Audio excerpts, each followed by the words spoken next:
तो गया, पर उससे जुड़े राज आज भी मौजूद। 15 अप्रैल को अतीक और उसके भाई अशरफ की गोली मारकर हत्या कर दी। उससे पहले अतीक अहमद ने पुलिस को बयान दिए थे, जिसमें काफी बड़े खुलासे किए थे और उसने अपने कुछ ऐसे कनेक्शंस भी बताए थे जिसे सुनकर आप हैरान हो जाएंगे। क्या है पूरी खबर, हम आपको बताएंगे। नमस्कार जी, मुझे कहते हैं नामिका पांडे और आप इस वक्त देख रहे हैं वीके न्यूज उत्तर प्रदेश। उमेश पाल और 2 सरकारी गनर की हत्या के मामले में पुलिस की ओर से दाखिल चार्जशीट में अहम खुलासे हुए हैं। पुलिस को दिए गए बयान में माफिया अतीक अहमद ने कई बड़े खुलासे किए थे।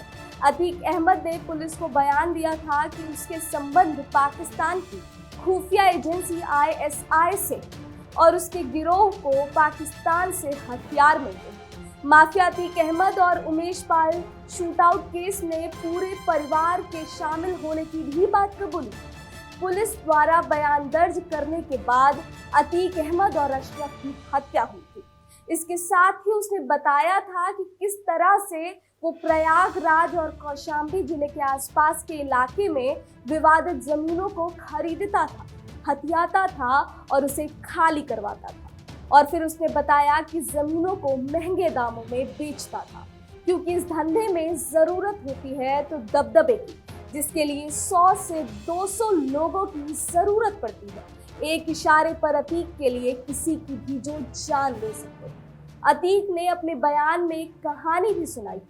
उसने कहा था कि चांद मियां नाम के गुंडे ने मुझे दबाने का प्रयास किया, लेकिन मैं बिल्कुल नहीं दबा और अपने उसूल के मुताबिक उसे अपने रास्ते से हटाने के लिए उसकी हत्या भी कर। अतीक ने आगे बताया था, 2004 में मेरे भाई अशरफ के खिलाफ BSP के राजू पाल ने चुनाव लड़ा और जीत गए।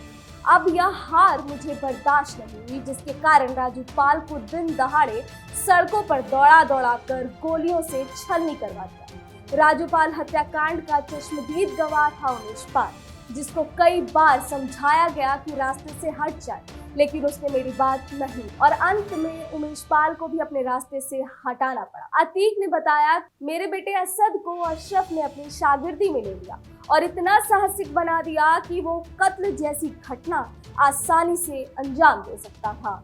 अशरफ कहता था कि हम लोगों के बाद में गैंग की कमान असद ही संभालेगा। उमेश पाल अपहरण केस में उमेश पाल ने मेरे और मेरे भाई के खिलाफ गवाही, जिसको लेकर मेरे भाई अशरफ, मेरी पत्नी साइस्ता, अशरफ की पत्नी जैनब, मेरी बहन आयशा नी, बहनोई 1 लाख और मेरे बच्चों ने कहा, अगर उमेश पाल का कोई ठोस इंतजाम नहीं होगा तो उमेश पाल लोगों को बर्बाद कर देगा। उमेश पाल हत्याकांड में सभी लोगों के लिए कोड वर्ड में नाम रखा गया था, मेरा बड़े, अशरफ का छोटे, गुलाम का गुल्लू, असद का ठाकुर, वहीं एजाम का मोटू। उमेश पाल की हत्या के लिए यह तय किया गया था कि मेरा बेटा असद शूटर गुड्डू मुस्लिम, गुलाम अरमान अरबाज, विजय चौधरी और साबिर के साथ रहेगा।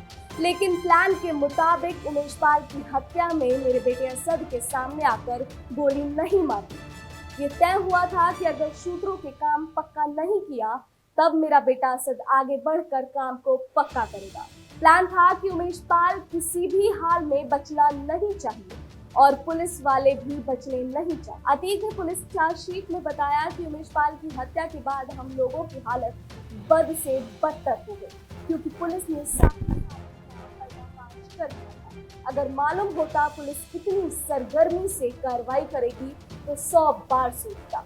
उमेश पाल के कत्ल को लेकर मेरे भाई अशरफ ने जेल में रहकर साजिश तैयार की और इस घटना को अंजाम दिलाया। हमारी बीवी बच्चों ने हमारे कहने पर अपने साथियों के साथ मिलकर तीनों की हत्या की। अतीक ने बताया कि मेरे पास हथियार की कोई कमी नहीं, क्योंकि मेरे संबंध पाकिस्तानी एजेंसी ISI से, पाकिस्तान से ड्रोन के जरिए पंजाब की सीमा में हथियार गिराए जाते हैं। उन्हें जम्मू कश्मीर के दशरथगढ़ से भी ये हथियार मिलते हैं। लोकल लोग इन हथियार को हमारे लोगों को मुहैया करवाते थे। यही हथियार खालिस्तान में आंदोलन चलाने वाले को भी भेजे जाते थे। फिलहाल के लिए इस खबर पर आप क्या कुछ कहेंगे, मैं कमेंट सेक्शन में जरूर बताएं और देखते रहिए उत्तर प्रदेश। धन्यवाद। वीके न्यूज उत्तर प्रदेश, उत्तराखंड, सच का सारथी।